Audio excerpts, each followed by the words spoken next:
పరమాత్మ అద్వితీయమని, పరమాత్మ కన్నా అన్యముగా రెండవది చైతన్య స్వరూపము ఏది కూడా లేదని, అది ఏకం అని, ఉన్నదంతా ఒక్కటే, దానికన్నా ఇంకా రెండవది ఏమీ లేదు అని 4 రకాలైనటువంటి సంబంధాల చేత, అంటే సేతువు, ఉన్మానము, సంబంధము, భేదము అనేటువంటి 4టిని కూడా ఉటంకిస్తూ మనకి ఇంతవరకు 4 సూత్రాలు తెలియజేయడం జరిగింది.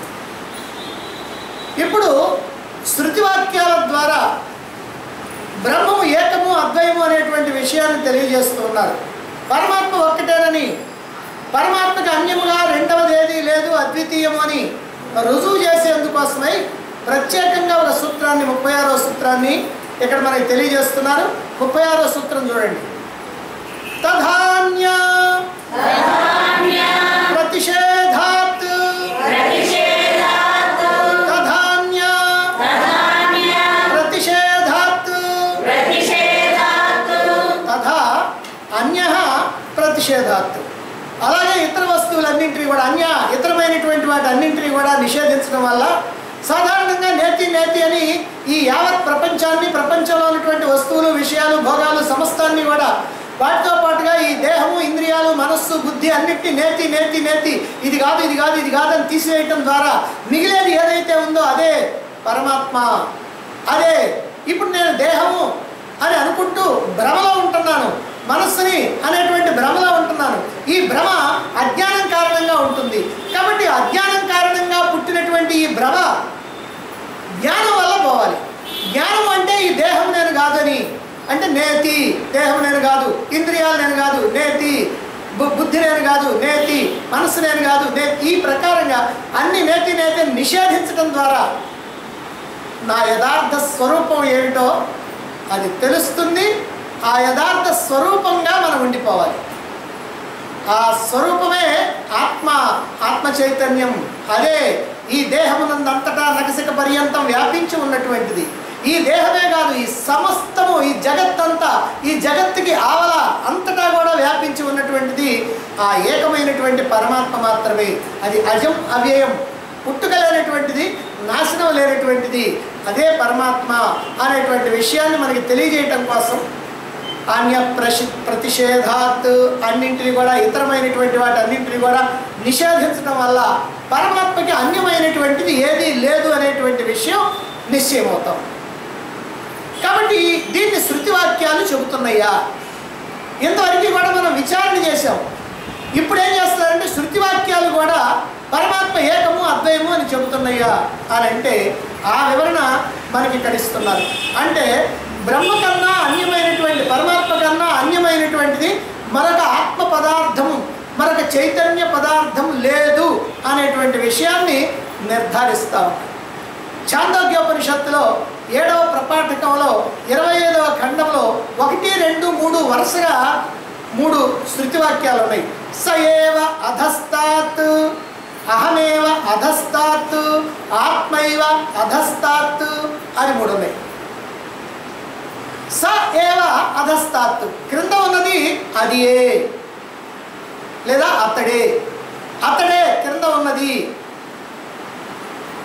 అహమేవ అధస్తాత్, కింద ఉన్నది నేనే. మళ్ళీ ఆత్మైవ అధస్తాత్, అధస్తాత్ కింద ఉన్నది ఆత్మయేవ, ఆత్మయే అన్నాడు. అంటే అన్ని కింద ఉన్నాయి. ఒకటేమో అతడే అన్నాడు, రెండోదేమో నేను అన్నాడు, మూడోదేమో ఆత్మ అన్నాడు. అంటే అతడే నేను, నేనే ఆత్మ, ఆత్మే నేను, నేనే అతడు. అతడు నేను అనేటువంటి తేడా లేదు, నేను ఆత్మ అనేటువంటి తేడా లేదు. ఉన్నదంతా ఆత్మ, ఆత్మ కంటే అన్యముగా రెండవది ఏది లేదు అనేటువంటి విషయాన్ని ఇక్కడ తెలియజేయడం కోసం. అలాగనే ఛాందోగ్యోపనిషత్తులో మరొక విషయాన్ని అక్కడే చెప్పారు. ఆ 2వ ఖండంలో, 2వ భాగంలో ఏం చెప్తున్నారు? బ్రహ్మైవేదం ఆత్మైవేదం ఇదం సర్వం అన్నారు. ఇదం సర్వం, ఈ మొత్తం కూడా బ్రహ్మమే, ఈ మొత్తం కూడా ఆత్మయే అన్నారు. అంటే ఇది అంతయు బ్రహ్మమే అని చెప్పారు. ఈ విషయం మనకి మన మాండుక్యోపనిషత్తు చెప్తునేటప్పుడు మొట్టమొదటి మంత్రంలో చెప్పారు. ఓమిత్యేతదక్షరమిదగం సర్వం అన్నారు. ఇదగం సర్వం, ఇదం సర్వం, ఈ సమస్తమైనటువంటి ప్రపంచమంతా ఓం ఇది ఏతదక్షరం, ఓం అనేటువంటి ఈ అక్షరమే అని అక్కడ చెప్పారు. అలాగనే శ్వేతాశ్వతరోపనిషత్తులో 1వ అధ్యాయంలో 5వ మంత్రం చెప్పారు. పురుష ఏవ ఇదగం సర్వం, పురుష ఏవ ఇదం సర్వం, పురుష ఏవ ఇదగం సర్వం అన్నారు. ఇదగం సర్వం, ఈ మొత్తం కూడా పురుష, పురుషుడే, ఆత్మయే, పరమాత్మయే, ఇదంతా పరమాత్మే. ఈ మాటలన్నీ కూడా మనకి ఏం చెబుతున్నాయి? ఉన్నదంతా పరమాత్మ, పరమాత్మ కంటే అన్యముగా రెండవదేది లేదు. అయ్యో నేనున్నాను కదండి అంటే నువ్వు ఉన్నది ఒట్టిదే, ఇది ఒక కళ. ప్రపంచం ఉంది, ప్రపంచం ఒక కళ. కాకపోతే రాత్రి వచ్చిన కళ మనకి చిన్న కళ, ఇది పెద్ద కళ, అంతే, అంతకంటే ఇంకే. ఈ కళను మనం నిజం అనుకొని ఇక్కడ బాధలు పడతా ఉన్నాం. రాత్రి కళను కూడా అక్కడ నిజం అనుకొని బాధలు పడ్డావు, అక్కడ కష్టాలు వచ్చినప్పుడు అక్కడ బాధలు పడ్డావు, సుఖం వచ్చినప్పుడు అక్కడ నవ్వుకున్నావు. అలాగనే ఇక్కడ కూడా అంతే. కాకపోతే అది కొద్దిసేపు అలా చేసావు, తెల్లవారిన తర్వాత మెలకు వచ్చింది, కళ కరిగిపోయింది, నీ కష్టాలు పోయింది. మరి ఇప్పుడు ఇదేమో వ్యావహారికంగా మనం ఇక్కడ జాగ్రత్త అవస్థలో ఉన్నాం. ఇలా ఉన్నంతకాలం కూడా మనం ఇక్కడ నిజమని అనుకుంటున్నాం, అందుకని బాధలు పడుతున్నాం, సంతోషపడుతున్నాం, అన్నీ చేస్తూ ఉన్నాం. ఇది ఎప్పుడైతే మేలుకొని మళ్ళీ కాస్త మనం ఈ జాగ్రత్త అవస్థలో నుంచి జ్ఞానావస్థలోకి మేలుకుంటామో, మేలుకోగానే ఇదంతా అబద్ధమైపోయింది.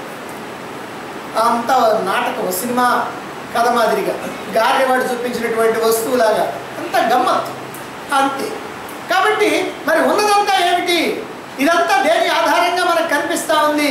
అదిగో ఆ పరమాత్మ ఉండటం వల్లనే. రాత్రిపూట మనకి చీకట్లో పాము కనిపించింది. ఎందుకు కనిపించింది? అక్కడ తాడు ఉండబట్టి. ఆ తాడు ఎంత పొడవు ఉందో పాము కూడా అంతే పొడవు ఉంటుంది. ఆ తాడు ఎంతలా ఉందో పాము కూడా అంతేలా ఉంటుంది. మనకి అక్కడ తాడును చూసి మనం పాము అనేటువంటి భ్రమ పడతా ఉన్నాం. ఇక్కడ పరమాత్మను చూసి ప్రపంచం అని భ్రమపడతా ఉన్నాం. ఈ ప్రపంచమని మనం భ్రమపడి, ఈ ప్రపంచంలో ఉన్న వస్తువులన్నీ నిజమనుకొని, ఈ ప్రపంచంలో వస్తువులు నాకు సుఖాన్ని, శాంతిని, ఆనందాన్ని ఇస్తాయని అనుకొని వాటి కోసం పరుగులు తీస్తూ, వాటిని అందుకుంటూ ఆనందిస్తూ, మళ్ళీ వాటి ద్వారానే దుఃఖిస్తూ ఇలా సతమతమైపోతూ ఉన్నాం. ఇదంతా కారణం ఏమిటి అంటే కేవలం మన యొక్క అజ్ఞానం, అంతకంటే ఇంకేమీ లేదు. అలాగనే నేహనా నాస్తి కించన అని బృహదారణ్యకోపనిషత్తు చెప్తా ఉంది. నేహనా నాస్తి కించన, ఇహ ఇక్కడ నా నానా అస్తి, అనేకమైనటువంటివి ఏమి కూడా లేవు. ఇక్కడ కొంచెం కూడా అనేకత్వం అనేటువంటిది లేదు, ఉన్నదంతా బ్రహ్మమే.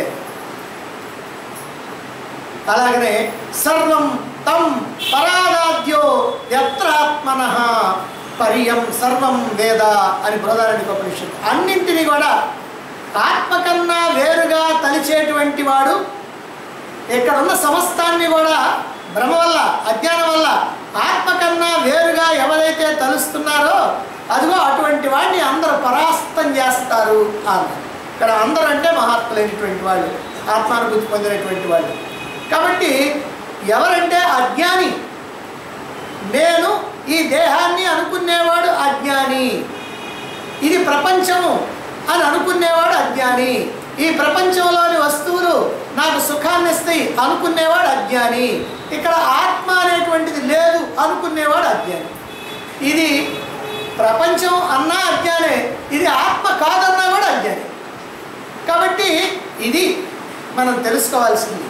అలాగే సర్వం కల్విదం బ్రహ్మ, ఈ మొత్తం కూడా బ్రహ్మమే అని ఇలాగా శృతి వాక్యాలన్నీ కూడా ఉన్నదంతా బ్రహ్మమే, బ్రహ్మము కంటే అన్యముగా రెండవది ఏదీ లేదు అని చెబుతా ఉంటాం.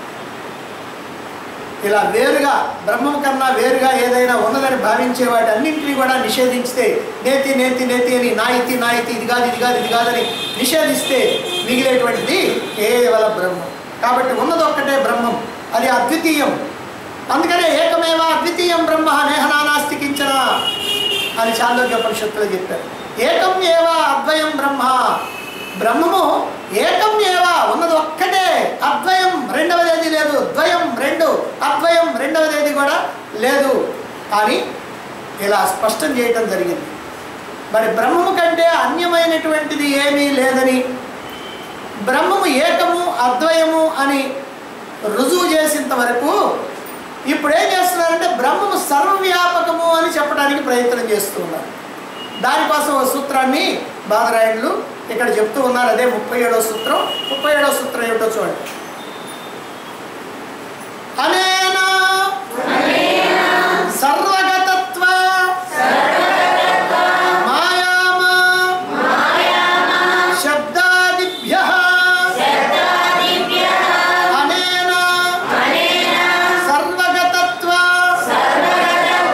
మాయామ శబ్దాదిత్యా అనేన సర్వగతత్వం ఆయామ శబ్దాదిభ్యః. ఆత్మ సర్వగతం.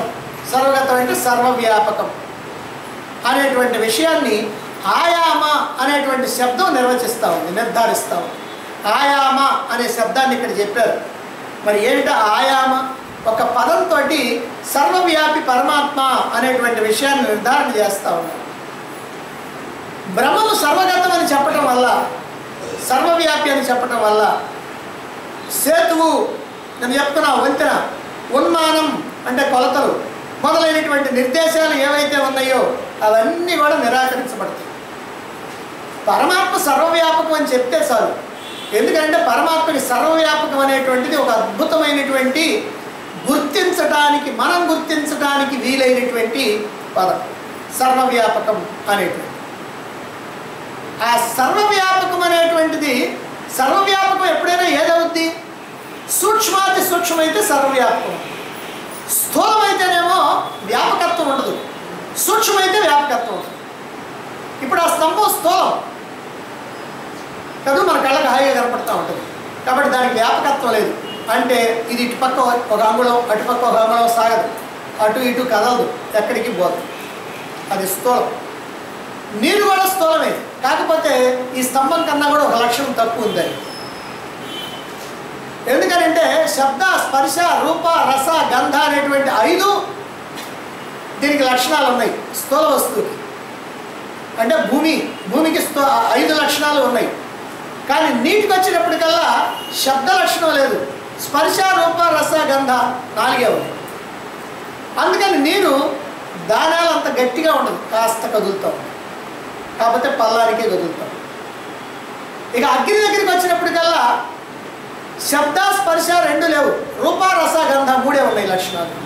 అందుకని అది కాస్త పక్కకి కదులుద్ది, పైకి కదులుద్ది, కిందకి కదులుద్ది, అని పక్కకి పోతా ఉంటుంది. నిప్పు, అగ్ని. ఇక 4వది వాయువు. ఇంతవరకు ఈ 3 కూడా కాస్త స్థూలం. ఇక వాయువు వచ్చినప్పటికల్లా అది సూక్ష్మం కాబట్టి దానికి వ్యాపకత్వం ఎక్కువ, అంతటా వ్యాపించి ఉంటుంది, కంటికి మాత్రం కనపడదు, కేవలం స్పర్శకి మాత్రమే తెలుస్తుంది. ఇక ఆకాశం ఉంది, ఇంకా సూక్ష్మమైనటువంటిది, దానికి శబ్దగుణం ఒక్కటే ఉంది. ఆ శబ్దగుణం ఒక్కటే ఉండటాన కొంచెం వ్యాపకం, దీనికన్నా ఇంకా కొంచెం ఎక్కువ వ్యాపకం. మరి పరమాత్మకి ఏ గుణం లేదు, ఏ ఒక్క గుణం, శబ్దస్పర్శ రూప రసగంధాలు అనేటువంటి గుణాలు ఏమీ లేవు. గుణాలు ఏమీ లేవు కనుక అది పూర్తి సర్వవ్యాపకం అని అంటే పరమాత్మ లేనటువంటి చోటు లేదు. ఏమంటే ఇక్కడ పరమాత్మ ఉన్నాడు, ఉన్నాడు, ఇక్కడ ఉన్నాడు, ఉన్నాడు, అక్కడ ఉన్నాడు, ఉన్నాడు, ఇక్కడ ఉన్నాడు, ఉన్నాడు. లేని చోటు చూపించండి. లేని చోటు చూపించడానికి ఎవరికి కూడా వాళ్ళకి. ఎవరో ఒక సాధువు ఒక దేవాలయానికి పోయాడు. ఆ దేవాలయంలో పడుకున్నాడు రాత్రిపూట. తెల్లారి పొద్దున్నే పూజారి వచ్చాడు, తలుపులు తీశాడు. ఈయన హాయిగా దేవుడి వైపుకి కాళ్ళు పెట్టి పడుకున్నాడు. అయ్యో ఏమిటయ్యా దేవుడి వైపు కాళ్ళు పెట్టి పడుకున్నావు అన్నాడు. సర్లేండి, నేను కాస్త లేవలేను కానీ ఒక ఆరోగ్యం సరిగ్గా లేదు, దేవుడు లేని వైపు నా కాళ్ళు జరుపుకోమన్నాడు. పాపం పూజారికి తలకాయ అప్పుడు తిరిగింది. దేవుడు లేని వైపుకి నా కాళ్ళు జరుపు అంటే ఇప్పుడు ఆయన ఎటు జరిపితాడు? దేవుడు లేడు ఒప్పుకోవాలి. కనుక దేవుడు లేనిటువంటి చోటు లేదు, దేవుడు లేనటువంటి దిక్కు లేదు, దేవుడు లేనటువంటి ఒక్క కొంచెం కించిత్ ప్రదేశం కూడా ఉండటానికి వీలు. దేవుడు లేనటువంటి జీవుడు లేడు, దేవుడు లేనటువంటి ప్రాణి లేదు, దేవుడు లేనటువంటి ఈ స్థూల వస్తువు కూడా లేదు, అంటే అప్రాణి కూడా లేదు. అంటే కొండలో, గుట్టలో, రాయిలో, రప్పలో అన్నింటిలో కూడా పరమాత్మ ఉన్నాడు. అందుకనే మన ధర్మం చెట్టుని, పుట్టని, పాముని, తేలిని అన్నిటిని కూడా పూజించేటువంటి సంస్కారం. ఇదంతా ఎగతాళి చేసేవాళ్ళు చేయొచ్చు, కానీ అన్నింటిలో కూడా పరమాత్మను దర్శిస్తూ పరమాత్మగా భావిస్తూ చేసేటువంటి పూజ ఇది. కాబట్టి పరమాత్మ అంతటా ఉన్నాడు, పరమాత్మ లేనటువంటి చోటు లేదు. అందుకనే ఆయన సర్వవ్యాపి అనేటువంటి విషయాన్ని బ్రహ్మసూత్రాల్లో ఇక్కడ తెలియజేస్తూ మనకి ఉపనిషత్తుల్లో ఉన్నటువంటి మంత్రాలని ఆధారంగా మనకి ఇచ్చి తెలియజేస్తూ ఉన్నారు.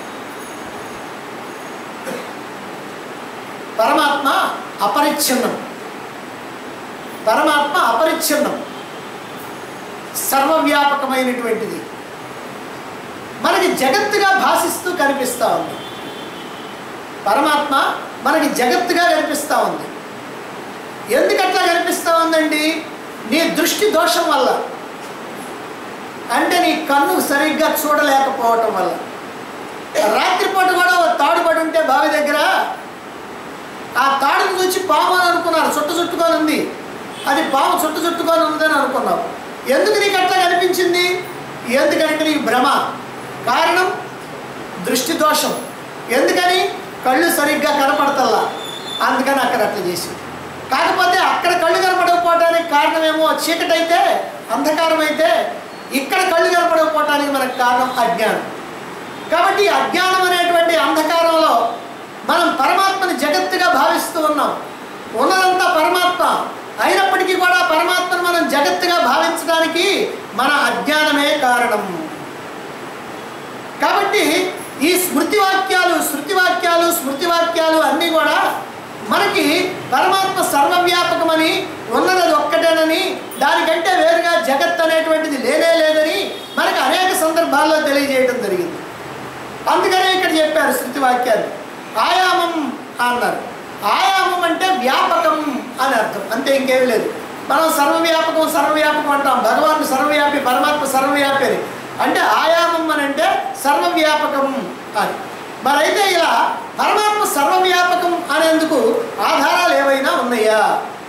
శృతివాక్యాలు ఏవైనా అలా చెబుతున్నాయా అంటే చెబుతున్నాయి. యావాన్ వా ఆయాం ఆకాశ తావాన్ ఏషోంతర హృదయ ఆకాశ అని చాందోగ్యోపనిషత్తు. ఈ భౌతికమైనటువంటి ఆకాశం ఎంత ఉన్నదో,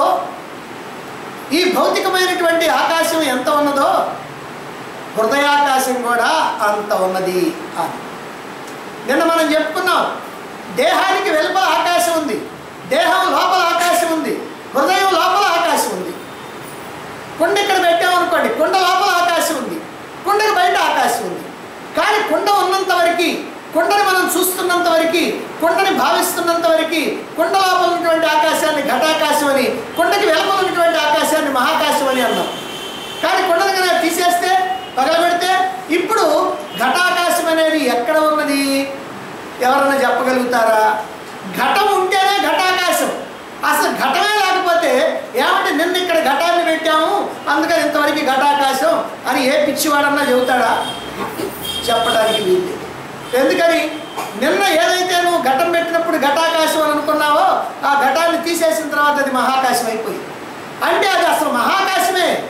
ఆ మహాకాశం అది ఘటాకాశం అయిపోయింది.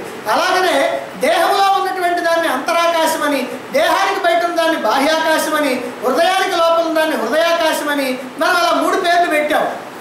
కానీ ఈ ఉపాధులు కనుక తొలగిస్తే,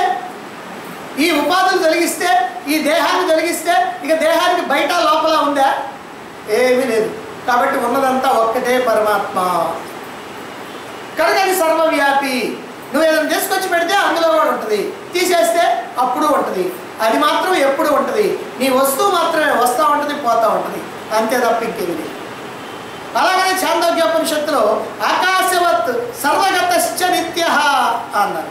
ఆత్మ ఆకాశంలాగా సర్వగతం అంటే సర్వవ్యాపకం, నిత్యం అంటే ఎల్లప్పుడూ ఉండేది అని. పరమాత్మ ఎందుకు ఎల్లప్పుడూ ఉంటుంది?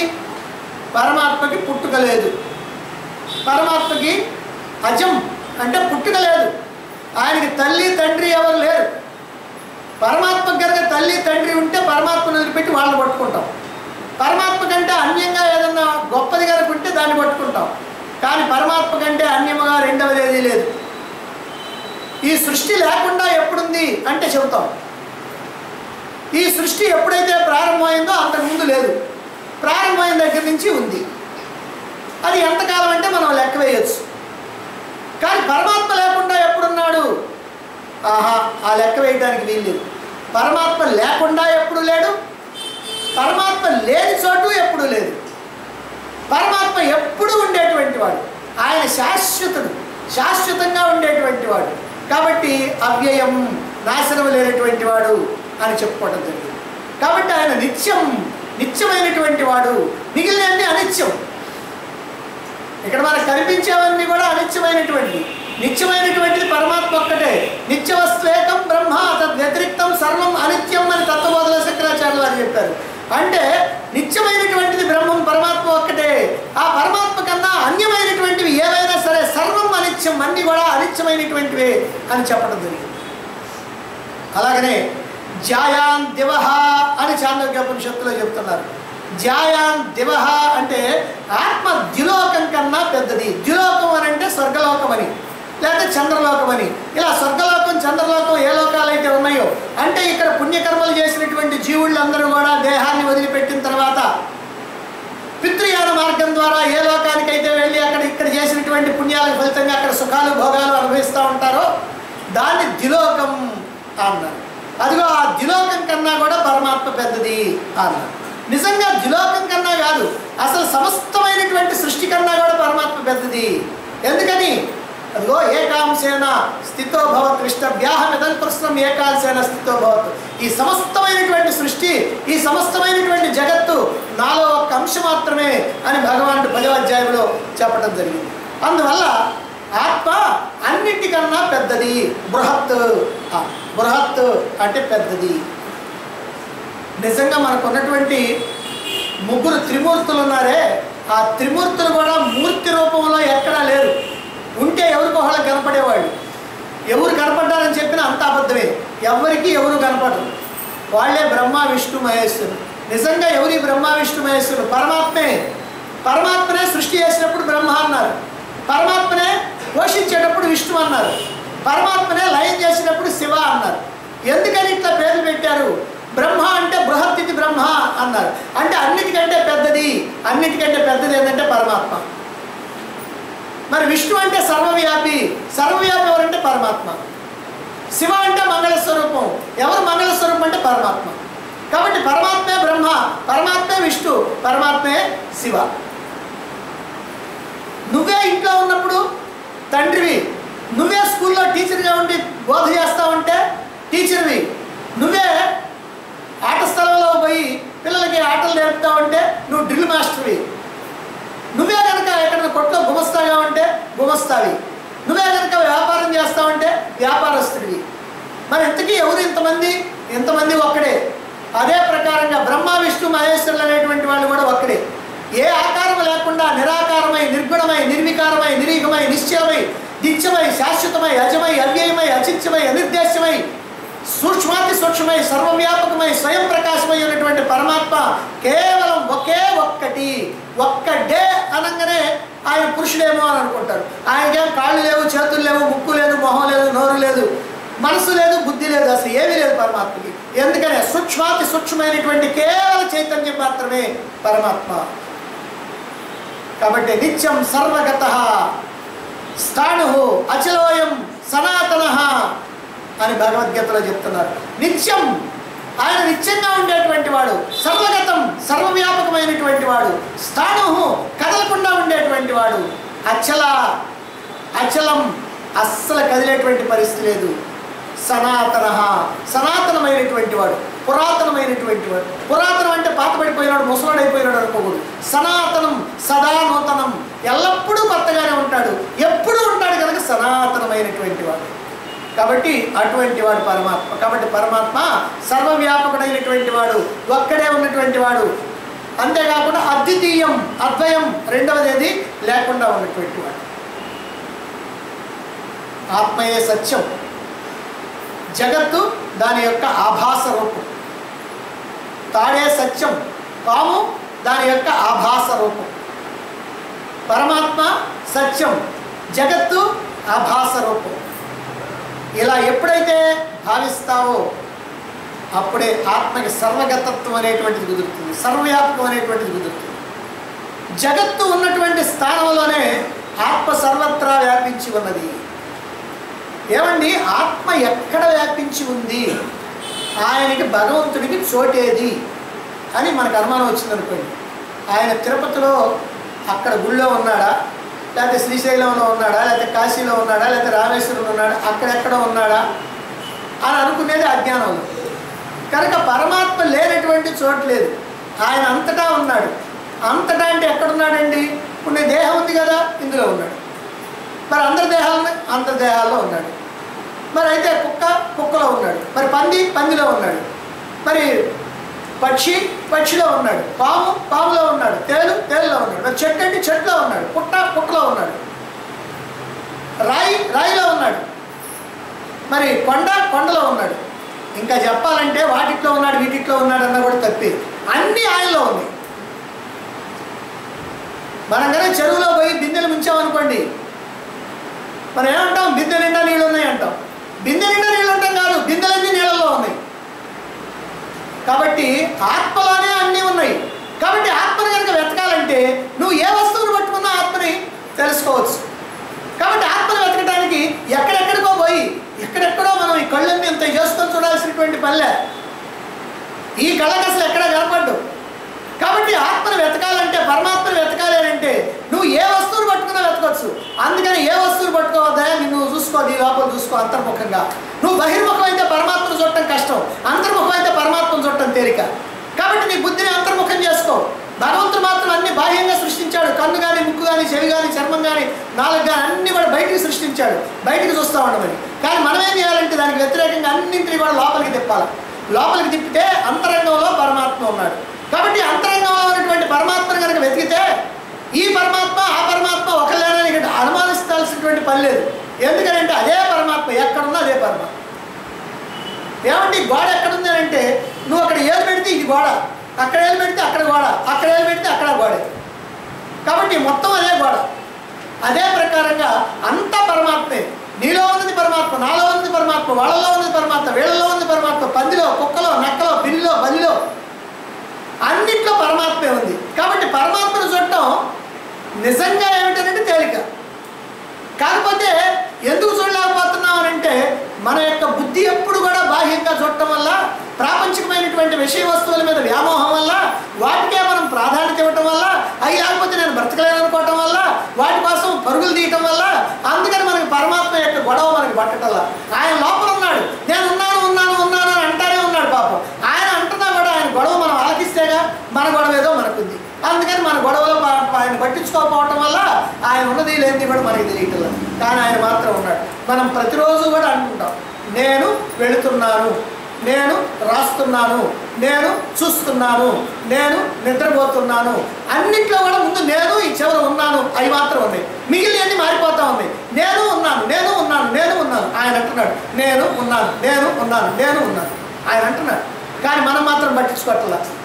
ఎందుకని పట్టించుకోవట్లేదు? మన కర్మ. ఇంకా కోటాను కోట్ల జన్మలు ఎత్తాల్సినటువంటి అవసరం ఉండి అందుకని పట్టించుకోకుండా ఇలా ఉంటున్నాం. కాబట్టి ఎప్పుడైతే మనం లోపల నుంచి వచ్చినటువంటి ఆ సందేశాన్ని, ఆ ఆదేశాన్ని మనం కనుక వింటామో అప్పుడే పరమాత్మని పట్టుకోవటం, పరమాత్మను తెలుసుకోవటం, ఆ పరమాత్మ నేనేనని తెలుసుకోవటం, ఆ పరమాత్మగా నేను ఉండటం అన్నీ కూడా జరిగిపోతాయి. ఆ పరమాత్మగా నేను ఉండటమే మోక్షం. కాబట్టి మోక్షం అని అంటే నీ స్వరూపంలో ఉండటం, నీవుగా ఉండటం. ఇప్పుడు నీవుగా ఉండలా, నీవు ఇంకోటిగా ఉన్నావు, సుబ్బయ్యగా, ఎల్లయ్యగా, పుల్లయ్యగా ఉన్నావు. అంతేగాని నువ్వు పరమాత్మగా ఉండటం లేదు. కాబట్టి నువ్వు పరమాత్మవి, ఇప్పుడు పరమాత్మే, అప్పుడు పరమాత్మే, ఎప్పుడు పరమాత్మే. పుట్టినప్పుడు పరమాత్మే, పుట్టిన తర్వాత పరమాత్మే, పోయిన తర్వాత పరమాత్మే, లేనప్పుడు పరమాత్మే, ఉన్నప్పుడు పరమాత్మే. సర్వకాల సర్వావస్థల్లో నువ్వు పరమాత్మ తప్ప రెండవది ఏమీ లేదు. ఎందుకంటే రెండవది అసలు నిజంగా ఏమీ లేదు కాబట్టి ఇలా నేను పరమాత్మని అనేటువంటి విషయాన్ని మనం తెలుసుకోవడానికి ఇలా పరమాత్మ సర్వవ్యాపకం, సూక్ష్మాతి సూక్ష్మం, స్వయం ప్రకాశం, ఈ పదాలన్నీ కూడా మనకి బాగా ఉపయోగపడుతుంది. ఎందుకంటే సర్వవ్యాపకం అన్న తర్వాత ఏమంటే ఇక్కడ ఉన్నాడా అడిగితే మూర్ఖుడు అవుతాడు. ఇక్కడ ఉన్నాడా? సర్వవ్యాపకం అన్న తర్వాత సర్వంలో నువ్వు లేవు. కాబట్టి సర్వవ్యాపకం అంటే అంతటా కూడా పరమాత్మ ఉన్నాడు కాబట్టి ఆ పరమాత్మని నువ్వు తెలుసుకోవటానికి ప్రయత్నం చేయాలి. ఇంతవరకు ఒక ప్రకరణం ముగిసి ఇప్పుడు ఫలాధికరణం అనేటువంటి ఇంకొక ప్రకరణం, చివరి ప్రకరణం ప్రారంభం కాబోతా ఉంది. ఫలాధికరణం అని అంటారు దీన్ని. ఇక్కడ ఓ సందేహం, ప్రతిపక్షి ఓ సందేహాన్ని వ్యక్తం చేస్తూ ఉన్నాడు. అయ్యా, బ్రహ్మము ఏకము అద్వయము అని చెబుతున్నావు, బ్రహ్మము కంటే అన్యమైనటువంటిది రెండవది ఏది లేదంటున్నావు, బ్రహ్మము నిర్విశేషము అని అంటున్నావు. అయినప్పుడు కర్మఫలాన్ని బ్రహ్మం ఎట్లా ఇస్తున్నాడు? ఆయన తప్ప రెండవది ఏమీ లేకపోతే కర్మఫలాన్ని ఎట్లా ఇస్తున్నాడు ఆయన? ఇప్పుడు జీవుడు ఈశ్వరుడి చేత ప్రేరేపించబడి కర్మ చేస్తున్నాడని నిర్ణయించబడింది. ఎందుకంటే మనల్ని లోపల ఉన్నటువంటి పరమాత్మే ప్రేరేపిస్తున్నాడు. ప్రేరేపిస్తున్నాడంటే ఈ పని చేయమని ప్రేరేపించలా. నువ్వు ఏ పని అయితే నీ బుద్ధి చేయాలనుకుంటుందో ఆ బుద్ధికి కావాల్సినటువంటి ప్రేరణ వస్తూ ఉంది. కాబట్టి ఇలా చేస్తూ ఉన్నప్పుడు, మనం కర్మలు చేస్తూ ఉన్నప్పుడు మనకి 3 రకాలైనటువంటి ఫలితాలు వస్తాయి. ఏమిటంటే, ఒకటి ఇష్టం, రెండవది అయిష్టం, మూడవది మిశ్రమం. ఇష్టం అంటేనేమో పుణ్యం, పుణ్యఫలం. అయిష్టం అంటేనేమో పాపఫలం. మిశ్రమం అంటేనేమో పుణ్యపాప మిశ్రమం. సాధారణంగా మనం ఏం చేస్తుంటాం? పుట్టిన దగ్గర నుంచి పోయేదాకా మంచి పనులు చేస్తూ ఉంటాం, చెడ్డ పనులు చేస్తూ ఉంటాం. మంచి చెడ్డ రెండు కలిపి చేస్తాం. అంటే కొంతమంది ఎక్కడో కొద్దిమంది అచ్చగా మంచి పనులే చేస్తుంటారు, పాపం వాళ్ళకి చేతకాక మిగతాయి. కొంతమంది అచ్చగా చెడ్డ పనులు మాత్రమే చేస్తారు, మంచి వాళ్ళకి గిట్టవు. మరి కొంతమంది మాత్రం మంచి పనులు చేయాలనుకున్న వాళ్ళు కూడా అప్పుడప్పుడు చెడ్డ పనులు చేస్తుంటారు. సరే, చెడ్డ పనులు చేయాలనుకున్న వాళ్ళు కూడా అప్పుడప్పుడు మంచి పనులు చేస్తూ ఉంటారు. కొంతమంది తెలిసి చేస్తుంటారు, కొంతమంది తెలియక చేస్తుంటారు. ఏమైనా కానీ నువ్వు తెలిసి చేసినా తెలియక చేసినా చేసినటువంటి కర్మఫలం మాత్రం అనుభవించక తప్పదు. ఎవడు చేసిన కర్మ వాడు అనుభవించక ఎవరికైనా తప్పదన్నా. అందుకని ఎవడు చేసింది వాడు అనుభవించాలి, దానికి మాత్రం ఏమీ కొరతలేదు. మరైతే ఈ కర్మఫలాన్ని ఇచ్చేది ఎవరు? నువ్వు పుణ్యం చేస్తే పుణ్యఫలంగా స్వర్గభోగాలను ఎవరిస్తున్నారు? పాపం చేస్తే నరకయాత్రలు ఎవరు పెడుతున్నారు? ఎవరిస్తున్నారు ఆ ఫలితాన్ని? పుణ్యం పాపంగా చేస్తే మళ్ళీ మానవ జన్మ ఎత్తించి మళ్ళీ ఇక్కడ ఆ పుణ్యపాప కర్మల ఫలంగా సుఖాన్ని దుఃఖాన్ని రెండింటిని కూడా ఎవరు కలిగిస్తూ ఉన్నారు? ఎవరి కర్మఫల ప్రదాత అనేటువంటిది వాళ్ళ యొక్క సందేహం. ఆ సందేహాన్ని తీర్చడానికి తర్వాత సూత్రం చెప్తున్నారు. 38వ సూత్రం చూడండి. ఫలమత ఉపపత్తే ఫలమత ఉపపత్తే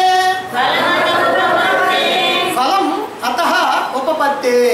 ఉపపత్తి వల్ల నేను చెప్పుకున్నాం, ఉపపత్తి అంటే ప్రూఫ్, రుజువు, యుక్తియుక్తమైనందువల్ల, అదే సరైనందువల్ల కర్మఫలం అనేది ఈశ్వరుని వల్లనే కలుగుతుంది.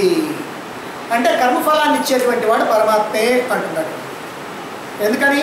సర్వాధ్యక్షుడు, సృష్టి స్థితి లయ కారకుడు అయినటువంటి పరమాత్మే సర్వజ్ఞుడు. కాబట్టి సర్వజ్ఞుడు అంటే సంపూర్ణమైనటువంటి తెలివి కలిగినటువంటి వాడు.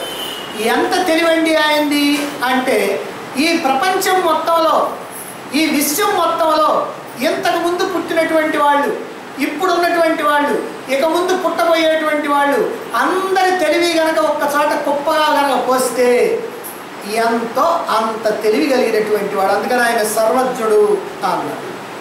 కాబట్టి కర్మలకి అనుగుణంగా, అంటే నువ్వు చేసినటువంటి కర్మలు ఏవైతే ఉన్నాయో వాటికి అనుగుణంగా శుభ అశుభ ఫలితాలని, అంటే సుఖాన్ని అసుఖాన్ని, అంటే కష్టాన్ని దుఃఖాన్ని బాధని, వీటిని ఇచ్చేటువంటి వాడు ఈశ్వరుడే అనటం యుక్తియుక్తంగా ఉంటుంది అంటున్నాను. అంటే వాళ్ళ అనుమానం ఏమిటంటే కర్మే ఫలాన్ని ఇస్తుంది అని. చేసినటువంటి కర్మ ఏదైతే ఉందో అదే ఫలితాన్ని ఇస్తుంది, ఇంకా మధ్యలో ఈశ్వరుడు ఎవడయ్యా?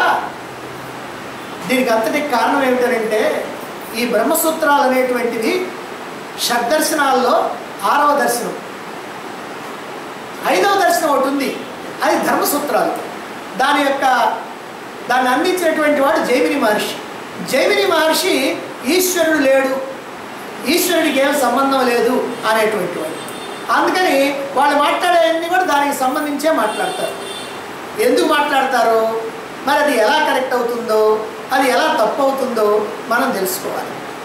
అయితే ఇక్కడ కర్మ అనేటువంటిది ఎందుకు ఫలితాన్ని ఇవ్వదు? ఈశ్వరుడే ఎందుకు కర్మ ఫలితాన్ని ఇస్తాడు? మనకు కనుక ఒక్క విషయం కనుక తెలిస్తే, చిన్న విషయం, మీ ఇంట్లో పని మనిషి ఉంది, ఆ పని మనిషికి నెలకు ఒక 500 రూపాయలు అని మాట్లాడుకున్నారు. నెల అయిపోయిన తర్వాత ఆ డబ్బులు వాళ్ళ చేతుల్లో ఎవరేస్తున్నారు? ఆ పని వేస్తుందా, లేక ఇంటి యజమాని అయినటువంటి మీరేస్తున్నారా? ఇంతే, ఇంకేమి లేదు. ఆ కర్మ డబ్బు లేదు, ఆ కర్మ చేసినందుకు లెక్క కట్టి ఆ యజమాని డబ్బులు ఇస్తాడు. అట్లానే ఉదయం నుంచి సాయంత్రం దాకా ఎవడో పని చేశాడు అనుకోండి మన ఇంట్లో, వాడి సాయంత్రానే మన డబ్బులు ఇవ్వాలి. ఎవరు ఇస్తారు? ఆ ఇంటి యజమాని ఇస్తాడు. అయ్యా ఇంత పని చేసావు కాబట్టి. లేదు ఒక పూట చేసి ఒక పూట చేయలేదు అనుకోండి, ఇదిగో సగం కోసేసి సగం ఇస్తున్నాను అని. కాబట్టి ఆ లెక్క కట్టించేటువంటి వాడు ఇంటి యజమాని. ఇక్కడ కూడా అంతే, లెక్క కట్టించేటువంటి వాడు ఈశ్వరుడు. అయితే లెక్క కట్టిస్తాడండి మన మాదిరిగానే కాగితం కలం తీసుకుని అక్కర్లా. ఆయన కాగితాల కళాలు తీసుకొని లెక్కలు కట్టాల్సినటువంటి పని లేదు. అంత చట్టం ఉంటుంది, దాని ప్రకారం అయిపోతుంది. కాబట్టి కర్మ అనేటువంటిది ఫలితాన్ని ఇవ్వదు, ఈశ్వరుడే ఫలితాన్ని ఇస్తాడు అనేటువంటి విషయం మనకు కనుక రుజువు కావాలి అని అంటే మనం ఒక విషయం తెలుసుకోవాలి. ఏమిటనంటే మనం ఇక్కడ కర్మలు చేస్తాం కదా, దీంట్లో మంచి కర్మలు, చెడ్డ కర్మలు, పాప కర్మలు, పుణ్యకర్మలు రెండు ఉంటాయి. పుణ్యకర్మలు కనుక చేస్తేనేమో మనకి స్వర్గభోగాలు రావాలా, లేదా తర్వాత జన్మల్లో మనకి సుఖం కలగాల. పాపం కనుక చేస్తే నరకయాత్రలన్నా రావాలా, తర్వాత జన్మల్లో బాధలన్నా రావాలి. ఇప్పుడు మనం ఏదైనా బాధలు పడుతున్నాం అనుకోండి, అప్పుడు ఏమనుకుంటాం? అమ్మ ఏ జన్మలో ఏం పాపం చేశారో ఇప్పుడు అనుభవిస్తున్నాను. మనకి తెలియకుండానే మనం నిజాన్ని ఒప్పుకుంటున్నాం. అంటే ఈ జన్మలో మాత్రం నేనేం చేయలేదండి, నేను చాలా మంచివాడిని, పూర్వ జన్మలో ఏం చేసావు మనకి తెలియకుండా అంటే అప్పుడు తెలియకుండా ఇప్పుడు తెలియదు, అప్పుడు తెలిసే చేసావు, ఇప్పుడు తెలియకపోతే తెలియకపోవచ్చు కదా. ఆ చేసినటువంటి దాని యొక్క ఫలితం ఇప్పుడు అనుభవిస్తాం. అంటే మరి ఇప్పుడు అనుభవిస్తామంటే ఈ కర్మఫలాన్ని నీకు ఎవరిస్తున్నారు?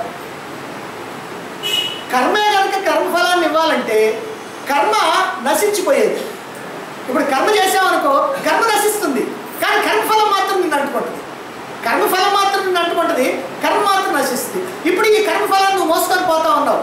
ఈ దేహం వదిలిపెట్టిన తర్వాత తీసుకొని పోయేది ఈ కర్మఫలాలే, ఈ పాపాలు పుణ్యాలు ఇవే తీసుకెళ్ళేది. అందుకని ఈ కర్మఫలం నీతో పాటుగా వస్తుంది. వచ్చిన తర్వాత మళ్ళీ ఇంకో జన్మలో ఆ కర్మఫలాన్ని ఎప్పుడో ఒకప్పుడు అనుభవిస్తున్నావు. 40 ఏళ్ళప్పుడు 45 ఏళ్ళప్పుడు ఏ రోగంగానో రెస్ట్గానో దేనిగానో అనుభవిస్తున్నావు.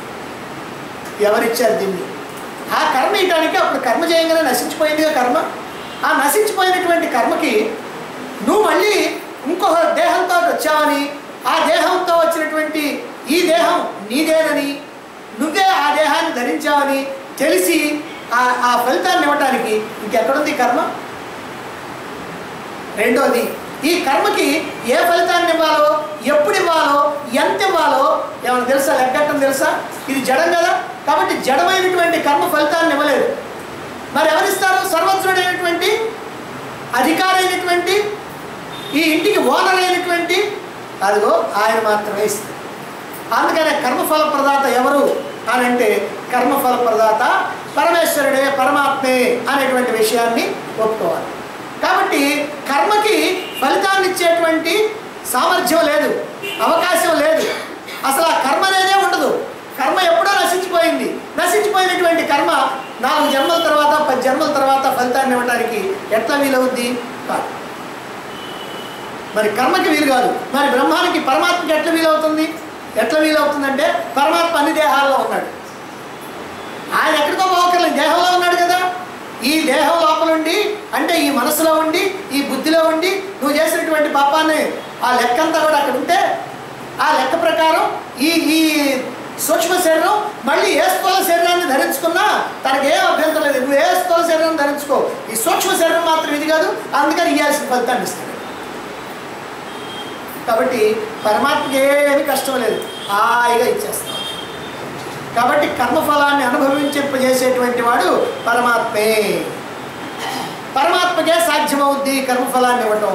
ఇదే విషయాన్ని భగవాన్ రమణ మహర్షి తన ఉపదేశాలలో మొట్టమొదట్లో తెలియజేశారు. కర్తురాజ్ఞయా ప్రాప్యతే ఫలం కర్మ కిం పరం కర్మ తజ్జడం. కర్తురాజ్ఞయా ప్రాప్యతే ఫలం, కర్త యొక్క ఆజ్ఞ చేత ఫలితం వస్తా ఉన్నది. కర్మ కిం పరం, కర్మ ఏమైనా శ్రేష్టమైనటువంటిదా? కర్మ తజ్జడం, అది జడమైనటువంటిది. కాబట్టి అది ఎప్పుడు కూడా ఫలితాన్ని ఇవ్వలేదు అని భగవాన్ రమణ మహర్షులు తెలియజేయడం జరిగింది. కాబట్టి ఈ ప్రకారంగా ఈ కర్మ అనేటువంటిది ఫలితాన్ని ఇవ్వదు. కర్మఫల ప్రదాత పరమేశ్వరుడే, పరమాత్మే అనేటువంటి విషయాన్ని ఇక్కడ చెప్తూ ఉన్నారు. అయితే ఇక్కడ లాజిక్గా చెప్పినటువంటి విషయాన్ని మరి శృతుల యొక్క ప్రమాణం ఏమైనా ఉందా అనేటువంటి విషయాన్ని తర్వాత సూత్రాలు చెప్పబోతున్నారు. సూత్రాన్ని రేపు చెప్పుకుందాం.